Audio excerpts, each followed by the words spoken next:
The Battle of Burton Bridge was fought between Royalist and Parliamentarian forces at Burton-upon-Trent on 4 July 1643 during the First English Civil War. By the time of the battle, the town, which had at various times been held by both sides, was garrisoned by a Parliamentarian unit under the command of Captain Thomas Sanders and the town's military governor, Colonel Richard Houghton. The Key River crossing at Burton was desired by Queen Henrietta Maria, who was proceeding southwards from Yorkshire with a convoy of supplies destined for King Charles I at Oxford. The Royalists, led by Colonel Thomas Tyldesley, launched a cavalry charge across the bridge which succeeded in defeating the Parliamentarians and capturing most of their officers, including Sanders and Houghton. The Queen's convoy proceeded on its way south to Oxford with Tyldesley receiving a knighthood and a promotion in recognition of his victory. Burton changed hands several more times during the course of the war, before finally coming into Parliament's control in 1646. Background: the county of Staffordshire, several days' travel from the main seat of power in London, had a long-standing disinclination to paying taxes and levies imposed by the king. James I's Privy Council was forced to write to the county's justices of the peace for their failure to raise a single penny to support the king's campaign to reclaim the Palatinate in Germany for his son-in-law Frederick V in the 1620s. The county was also slow to pay Charles I's ship money, which began to be levied, in defiance of the Parliament, on the inland counties in 1634 and saw much resistance. Open dissent against the king's decrees occurred in 1640 in objection to the levying of 300 men from the county for the king's campaign against the Scots. Riots took place in Uttoxeter with an armed guard having to be formed to prevent the levy from deserting. Upon the outbreak of the Civil War in 1642, the town of Burton was largely sympathetic to the Parliamentarian cause. This was probably, in part, due to the large Puritan following in the town and Staffordshire's general disapproval of the high church practices of the then Archbishop of Canterbury William Laud, who was later executed for his opposition of Puritanism. Early war Burton. Burton's river crossing, a 36-arched medieval structure known as Burton Bridge, was desirable to both sides, being described as the only passage over the Trent and Dove to the north, and was positioned between the Royalist towns of Lichfield, Tutbury, and Ashby de la Zouch and Parliamentarian Stafford and Derby. Despite this strategic location, the town was unfortified and possessed few natural defenses. Burton would change hands at least a dozen times during the course of the war, first coming to the attention of the Royalists when the Earl of Chesterfield used it as a rendezvous for his forces in late 1642. Chesterfield withdrew his forces to Lichfield for the winter, garrisoning the cathedral, which would be the scene of much fighting during the war. There were rumors prior to the war that the town held secret supplies of gunpowder for a Catholic rebellion. These were investigated by Lord Paget, who began the war as a parliamentarian, switched allegiance to the king in 1642 before returning to the side of Parliament in 1644, and found to be false, though the explosion of a store of gunpowder did occur in 1643, causing the roof of St. Maudwen's Church to be destroyed. East Staffordshire's strategic importance was heightened by its position at the boundary of Royalist and Parliamentarian garrisons in the region. Burton had come to Roundhead attention in early 1643 after the establishment of a garrison at nearby Derby by the county committee leader, Sir John Gell. In February, Gell placed a garrison across the county border at Burton, consisting of an infantry company under Dutch Major Johannes Molinus, but withdrew it less than a month later to assist in an attack on Newark. Parliament's forces in Staffordshire and Warwickshire were initially under the command of Lord Brooke, but after his death during the successful siege of Lichfield Cathedral in March 1643, Gell was appointed as his replacement. Gell's forces now amounted to around 1,000 infantry, a few horse and 300 partially armed Staffordshire Moorlanders, and he met with Sir William Brereton, Commander-in-Chief of Cheshire, to organise an attack upon Stafford. This became known to the Royalists, and the Earl of Northampton was sent with 2 fast-moving cavalry regiments to thwart Gell and Brereton's plan. Northampton met with troops led by Henry Hastings, later Lord Loughborough, and garrisoned Tamworth before engaging Gell at the inconclusive Battle of Hopton Heath, during which Northampton was killed. During this time, Queen Henrietta Maria landed at Bridlington, Yorkshire, with a supply of weapons purchased abroad that she intended to bring to the king, who was then in Oxford. In advance of this, the king sent his nephew, Prince Rupert of the Rhine, from Oxford with 1,200 horse, 700 foot and 6 cannon to clear South Staffordshire. Prince Rupert's troops evicted garrisons from Rushall and Birmingham and successfully recaptured Lichfield. Rupert placed Royalist garrison in key towns including Burton to secure the route of Henrietta's convoy. The garrison at Burton was soon driven out once more by Gell, acting in co-operation with Lord Grey, Commander-in-Chief of the East Midlands Association. He placed his own garrison there of 200 infantry, 60 dragoons and a cannon from Derbyshire before proceeding with the remainder of his force to Tutbury Castle, which he unsuccessfully attacked. Battle. Gell's garrison at Burton was commanded by Captain Thomas Sanders, who had previously commanded one of the largest companies in Gell's force. Sanders held more radical political views than Gell and was seen as a potential rival. Sanders may have been concerned that his deployment to such a precarious position was a plot by Gell to be rid of him. Whatever the case, Sanders decided to remove himself from Gell's command and place him and his men under the direction of Colonel Richard Houghton, of the Staffordshire County Committee and military governor of Burton. In July 1643, the Queen's convoy and its guard advanced from Newark to Ashby de la Zouch and then to Burton. Gell summoned the Staffordshire and Nottinghamshire Association's forces to defend the town, but they refused to muster for him. On the 4th of July 1643, the Royalist cavalry, led by Colonel Thomas Tyldesley, charged across Burton Bridge and engaged Sanders' men. The engagement was described as bloody and desperate and, though damage was caused to the town's St. Maudwen's church, the battle seems to have been decided by the action at the bridge. The forces of Parliament were decisively beaten and, according to Gell,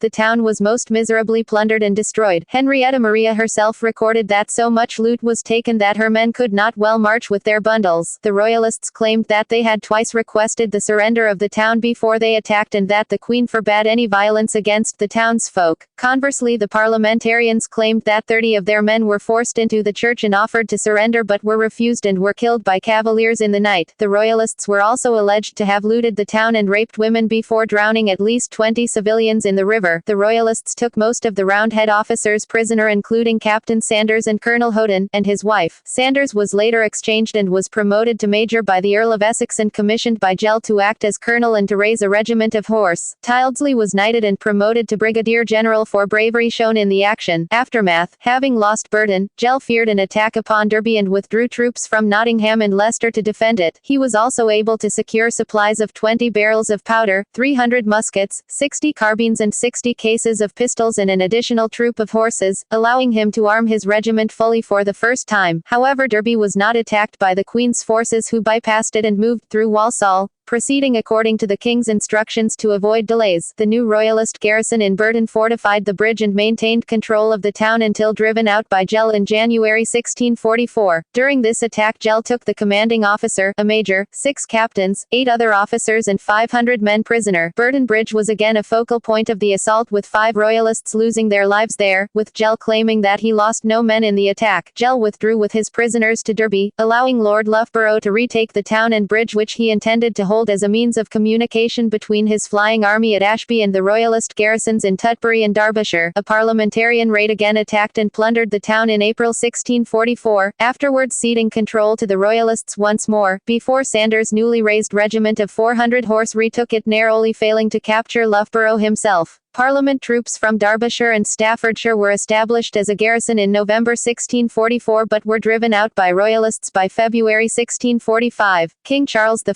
briefly made Burton his headquarters in May of that year before the town was retaken for the final time by Parliament in early 1646, becoming a centre of supply of coin and beer to the forces besieging Tutbury and Lichfield. After the war and the restoration of Charles II in 1660, Burton remained a place of dissent and nonconformism, with large Presbyterian and Baptist congregations, raising doubts within the Church of England over the town's loyalty. Legacy: the medieval bridge over which the battle was fought was replaced in the Victorian era. A plaque commemorating the battle was erected on the bridge on the 2nd of July 1993 by Sir Thomas Tyldesley's regiment of the English Civil War Society, the umbrella group for English Civil War reenactors. Another monument erected at the site of Tyldesley's death at the Battle of Wigan Lane by one of his cornets, Alexander Rigby, in 1679, notes his desperate storming of Burton-upon-Trent over a bridge of 36 arches, which Tyldesley received the honor of knighthood. In honor of the battle, the Burton Bridge Brewery markets an ale known as Battle Brew. A local legend states that Oliver Cromwell was present in the area during the battle and tied his horse to a nail at Taden Hill's St. Michael's and All Angels Church, just 3 miles from the bridge. The medieval Burton Bridge was the site of an earlier battle in 1322 where Edward II defeated the rebellious Earl of Lancaster.